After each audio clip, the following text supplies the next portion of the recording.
Jurnalist Gülşən Şərif xeyli vaxtdır xərçəng xəstəliyindən əziyyət çəkir. Modernazın məlumatına əsasən sosial şəbəkədə jurnalistlə bağlı kampaniya başladılıb. Məqsəd kimyaterapiyalar üçün maddi yardıma ehtiyac duyan Gülşən Şərifi dəstəkləməkdir.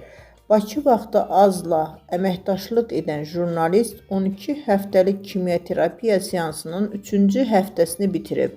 Qarşıda onu daha 9 kimyaterapiya seansı və bir əməliyyat gözləyir.